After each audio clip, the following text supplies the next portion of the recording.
My name is Marshall Tate, and last Saturday was supposed to be my day. 36 years on this earth, and for once I thought maybe, just maybe, someone would make it about me. I know how that sounds. Selfish. Childish even. But after years of being the afterthought in my own life, is it so wrong to hope for a little attention? Clarissa, my wife of 9 years, knew how much it mattered to me. I didn't ask for anything big. No parties, no fancy gifts. Just dinner together. Maybe a small cake. Maybe even a quiet dance in the living room like we used to do when we had nothing but each other and dreams we hadn't crushed yet. When the night came, she told me she had a surprise planned. She said she booked a table at a nice restaurant, somewhere new, somewhere special. I believed her like an idiot. I spent the afternoon trying to pick the right shirt, shaving twice to make sure my face was perfectly smooth, and rehearsing jokes in my head to make her laugh like she used to. I even dug out the old watch she bought me years ago when she still remembered the kind of man I was. We drove separately, which felt weird, but she said she had errands to run first. When I arrived, the place was stunning, low lighting, polished wood, music playing just soft enough to make you lean closer to hear each other. I stood there like a fool at the entrance, craning my neck, looking for her. And then I saw her. She was already seated at a corner table, not alone. Across from her sat a man I didn't recognize. Tall, clean-cut, dressed like he actually belonged in a place like this. Clarissa was laughing at something he said, her head tilted back the way she used to when we were first dating. She reached across the table and touched his hand like it was the most natural thing in the world. I stood frozen for a second too long. I told myself maybe it was just a misunderstanding. Maybe he was a coworker. Maybe she was planning a surprise party and he was part of it. I was so desperate to believe anything but the truth that I didn't notice how not one single chair was pulled out for me. I walked up slowly, like some background character who didn't realize the scene had moved on without him. She finally noticed me, and the look on her face wasn't shock or guilt or even sadness. It was annoyance. Like I was the one interrupting her perfect evening. "Marshall," she said, forcing a smile that didn't reach her eyes. "You're early." "Early? For my own birthday dinner?" The man across from her barely glanced at me before looking back at her, like I wasn't even worth the effort. We sat there, or at least I sat there. She didn't invite me to join. She didn't even introduce him. I felt like a coat someone had left on a chair. I watched as she gave him all her attention, laughed at his jokes, leaned closer when he spoke in low tones. Every minute felt like peeling off another layer of my skin. And on my birthday, I stayed longer than I should have, trying to pretend it didn't hurt, pretending it was normal, pretending I was still her husband and not just some outdated piece of furniture she didn't know how to throw away yet. Finally, when she reached across the table and brushed a crumb from his cheek, like she used to do for me, something inside me cracked. Quietly, I pushed my chair back. I didn't say a word. I didn't throw a scene. I didn't even finish my drink. I just got up and walked out. And that's when everything changed. The cold night air hit me like a slap as I stumbled out of the restaurant. I didn't even grab my jacket from the stand. It was still hanging there, alone, just like me. Funny how the small things stick in your mind when your world is cracking open. I shoved my hands into my pockets and wandered down the block without a real plan, feeling like a balloon that had slipped its string and floated aimlessly into the dark. I could have gone home. But the thought of sitting in that empty house, surrounded by the memories of who we used to be, made my skin crawl. Every room in that place was haunted now, haunted by the version of Clarissa that used to love me without looking over my shoulder for someone better. I ended up at a grimy little bar a few streets over. The kind of place where the lights are so low no one sees you cry into your drink. I sat at the far end of the counter and ordered something strong, something that would burn on the way down and maybe, if I was lucky, numb the jagged edges tearing through my chest. The bartender, a woman with tired eyes and chipped red nails, poured me a double without asking any questions. She must have seen my kind 1,000 times before.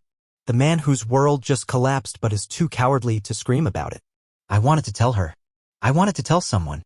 But I didn't even know where to start. I stared at the amber liquid, turning the glass in slow circles, and kept seeing Clarissa's face when she looked at him. That soft, open look she used to save just for me. The way her fingers lingered on his wrist. The way she leaned in like she couldn't get close enough. And the way she looked through me like I was invisible. One drink turned into two.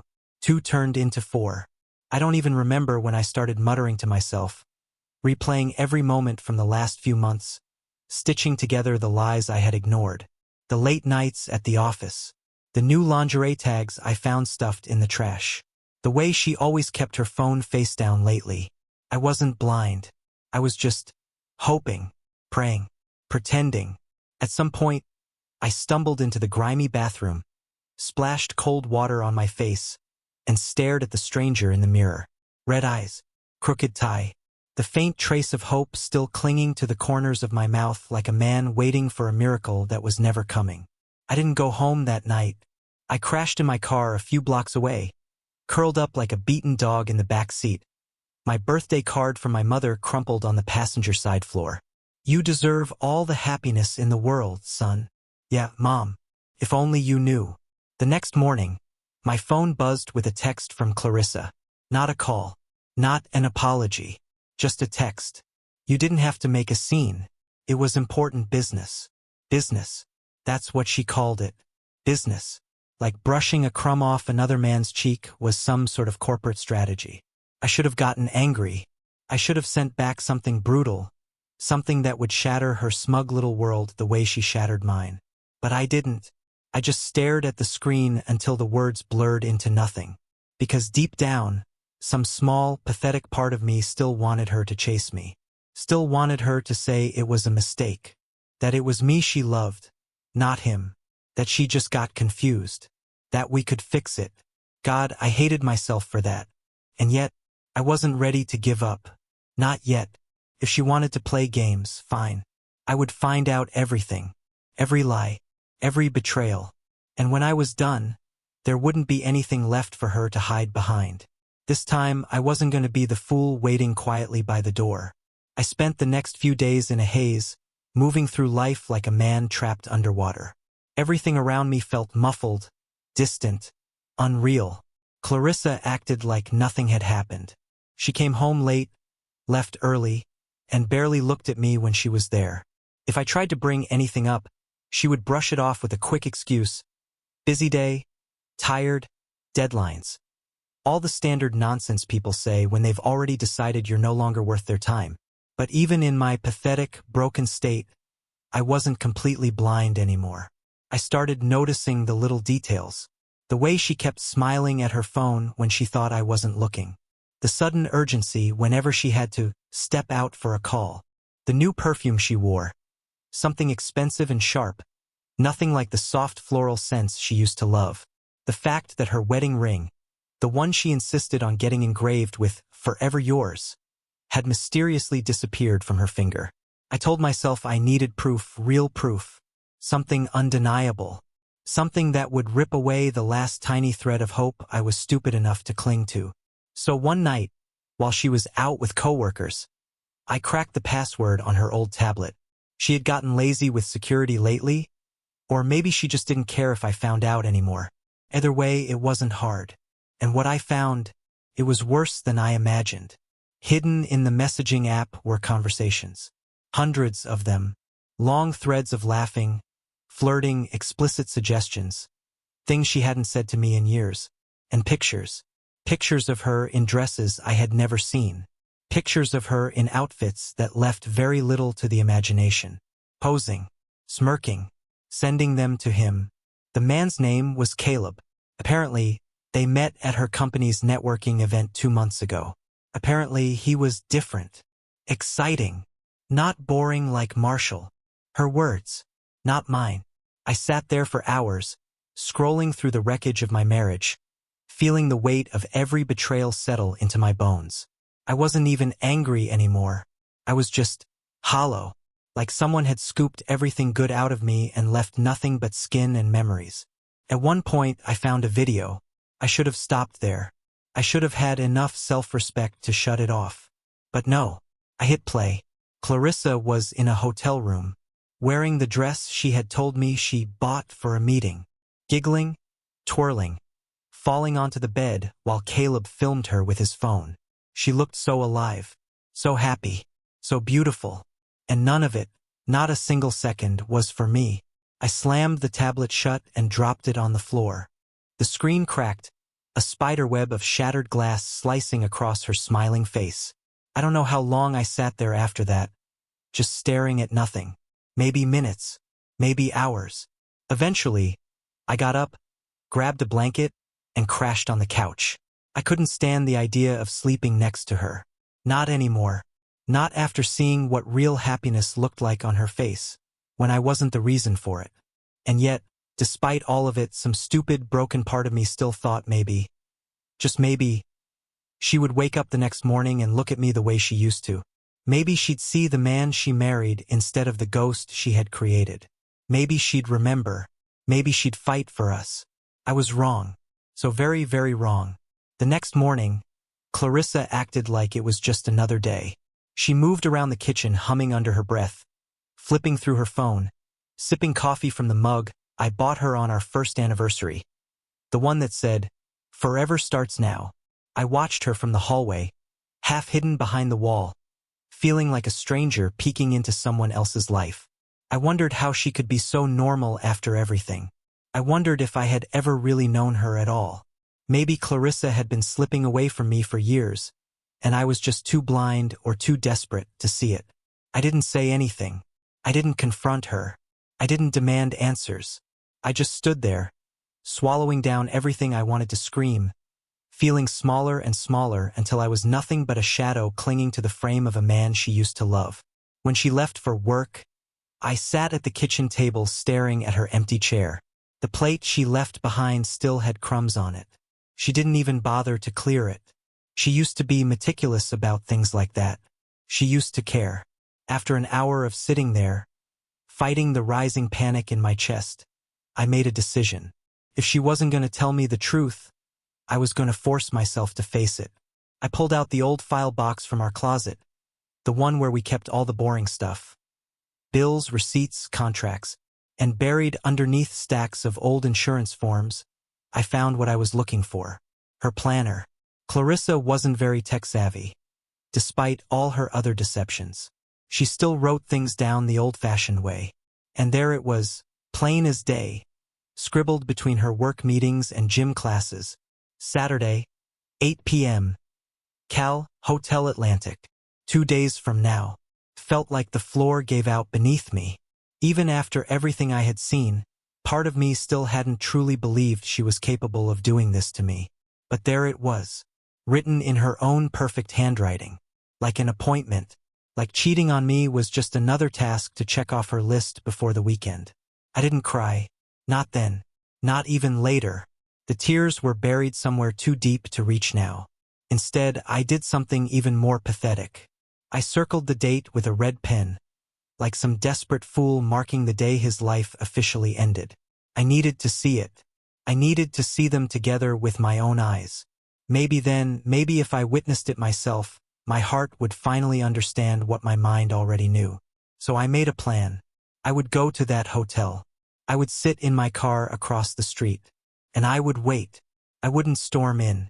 I wouldn't scream or fight or cause a scene. I would just watch. Watch the woman I loved betray me in real time, until there was nothing left inside me but silence. 2 days. 2 endless, brutal days to sit with the knowledge. 2 days to pretend everything was normal every time she walked past me without a second glance. 2 days to act like her lies hadn't already rotted everything between us into something unrecognizable. I didn't know if I would survive it, but I knew I couldn't live like this anymore. I deserved to know the truth, even if it killed what little was left of me. Those 2 days crawled by slower than anything I had ever experienced in my life. I went through the motions like some broken machine, eat, shower, work, but none of it mattered. Every second was just a countdown to the moment I would see it all with my own eyes. The anxiety sat heavy in my chest, a constant weight that no amount of distraction could shake off. Clarissa floated through those days, smiling at her phone, humming to herself, treating me like a piece of old furniture gathering dust in the corner. It was clear she had already made peace with whatever she was about to do. I was the only one still pretending we had anything left worth saving. On the night of the appointment, I left the house a few hours early under the pretense of grabbing dinner with an old friend. Clarissa barely lifted her head from her phone to say goodbye. I stood there for a moment, waiting, hoping for something. A flicker of guilt, a sign of hesitation, anything at all. But she just nodded absently and went right back to texting. Probably him. Probably planning whatever little romantic fantasy they thought they deserved. I drove to the Hotel Atlantic and parked across the street in a shadowy corner where I wouldn't be noticed. The neon sign buzzed faintly overhead, casting a sickly red glow across the parking lot. I sat there gripping the steering wheel so tightly my knuckles turned white, my heart hammering against my ribs like it was trying to claw its way out. Time moved strangely. Minutes felt like hours, hours felt like years. Around 8:15 p.m., I saw her car pull in. My chest tightened so violently I thought I might actually pass out. Clarissa stepped out wearing a short, dark red dress. One I had never seen before. She looked stunning, radiant, like the version of her I used to dream about when we first met. Only now, that beauty wasn't mine to admire anymore. It belonged to him. Seconds later, another car pulled in behind hers. Caleb. I recognized him instantly, even from a distance. Tall, confident, that same smug aura that radiated even across the lot. He walked right up to her without hesitation, placed his hand on the small of her back like he owned her, and they both disappeared into the hotel together without so much as a glance back. Like I didn't exist. Like I had never existed. I sat there, frozen, staring at the entrance long after the door swung shut behind them. I couldn't move. I couldn't think. I couldn't even breathe properly. Everything I had suspected, everything I had feared, was now a living, breathing reality I could never unsee. And yet, somehow, sitting there in that dark car, I realized something even worse. I still loved her. Even after all of it. Even after she chose someone else. Even after she left me sitting alone in the ruins of what we built. That pathetic, broken part of me still wanted her. Still wanted to believe there was something worth fighting for. I hated myself for that weakness more than I had ever hated anything before. After what felt like hours, but was probably only minutes, I finally tore my eyes away from the hotel door. I started the engine, pulled away from the curb, and drove aimlessly through the city streets, not knowing where I was going, not caring. At some point, I ended up down by the river where Clarissa and I used to come when we first moved to this town. We used to sit on the old wooden benches and dream about the future, back when we actually had one. I sat there staring out over the black water, my mind spinning in 1,000 different directions, each one darker than the last. Was it my fault? Had I not been enough? Was there something broken in me that pushed her away? I replayed every fight, every silence, every missed opportunity to hold her closer instead of letting the distance grow. Maybe if I had just tried harder. Maybe if I had just been better. But deep down, under all the self-loathing and regret, a tiny voice whispered the truth. No matter how much I hated myself, no matter how much I wanted to believe I had failed, the real betrayal was hers. She made the choice. She made it every day she lied to my face. Every night she texted him under our roof. Every time she laughed at another man's jokes while pretending I didn't exist. This wasn't about my failures. This was about her betrayal. And for the first time in a very long time, something inside me started to harden. I wasn't going to beg. I wasn't going to plead. And I sure as hell wasn't going to let her walk away without knowing exactly what she had thrown away. The next morning, the sun crept through the blinds, but I didn't feel it. I hadn't slept. I sat there all night, perched on the edge of the couch, staring blankly at the silent television screen, my mind looping through the same miserable questions over and over. Clarissa came home around 6 a.m. I heard the door creak open, her heels clicking quietly on the wood floors, the faint smell of unfamiliar cologne trailing behind her like a ghost. I didn't move. I didn't say a word. I just listened as she tiptoed through the house, careful not to wake me, or so she thought. She slipped into the bathroom, the shower turning on a few minutes later, as if she could wash away the evidence of where she'd been, who she'd been with. When she finally emerged, dressed in her old, oversized sweatshirt like the perfect innocent wife, she found me sitting there, still, silent, watching. Her face froze for just a fraction of a second, a tiny crack in her polished mask, but she recovered quickly.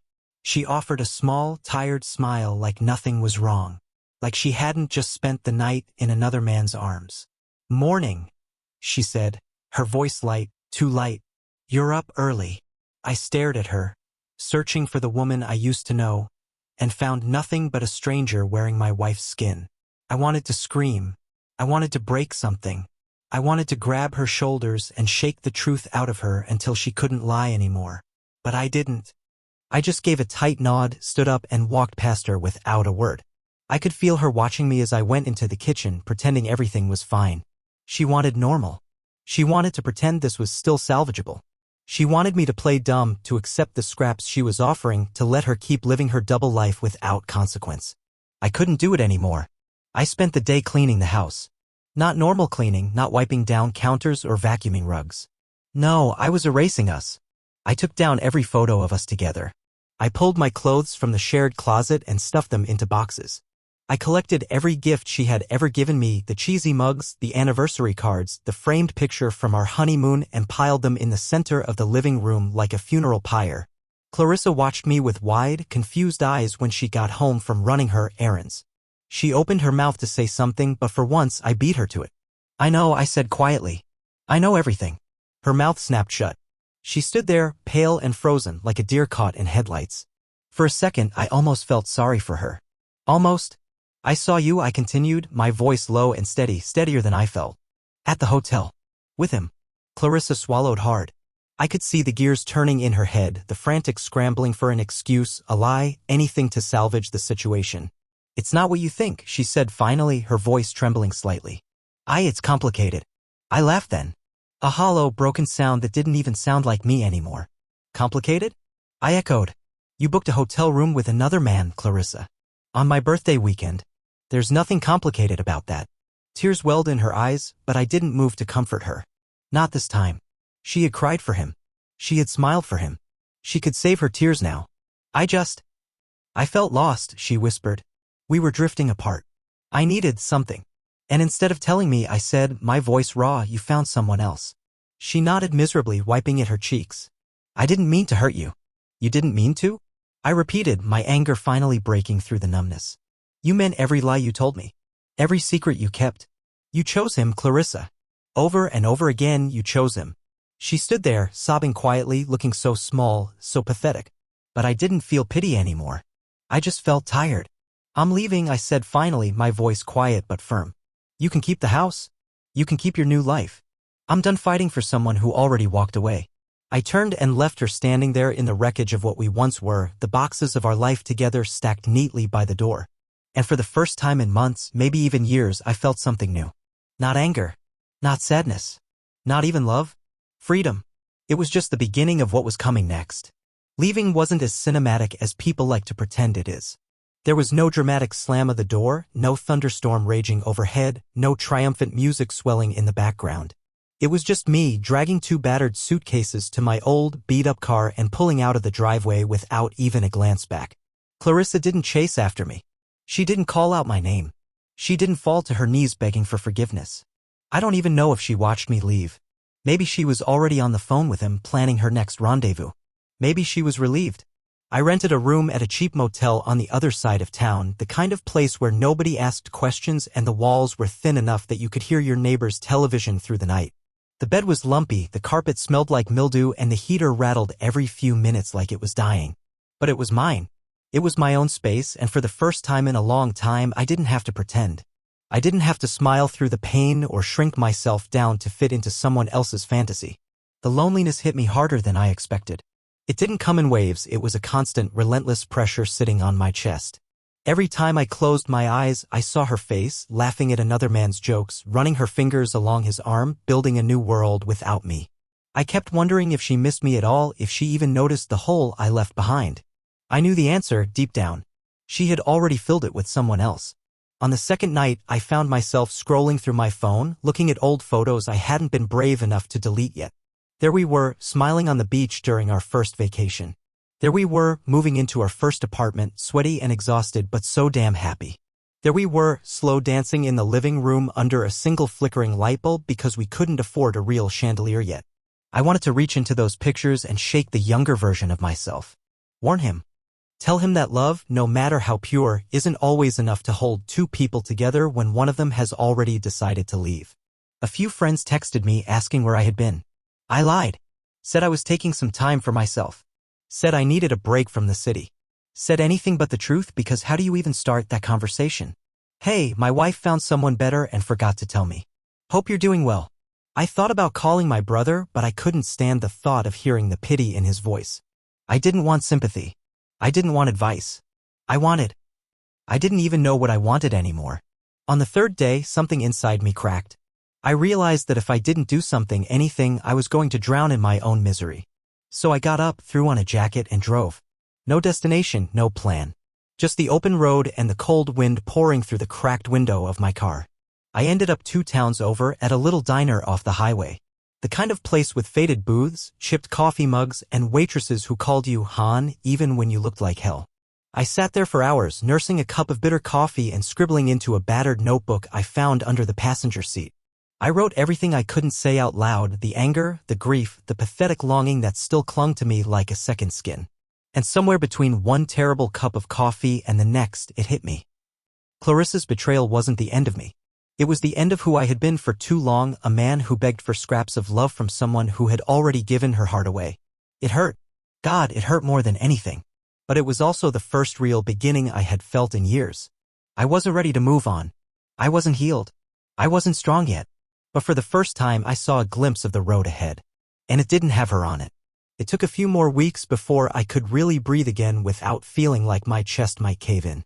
The motel room eventually gave way to a small 1-bedroom apartment on the edge of town, nothing fancy, but it was clean, quiet, and entirely mine.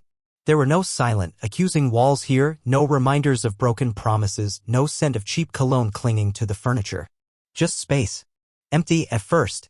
But sometimes empty is exactly what you need when you're trying to rebuild yourself from the ground up. I filled the place slowly. A second-hand couch from a thrift store. A scratched-up kitchen table someone had left by the curb. A few houseplants that I wasn't sure I could keep alive but decided to try anyway.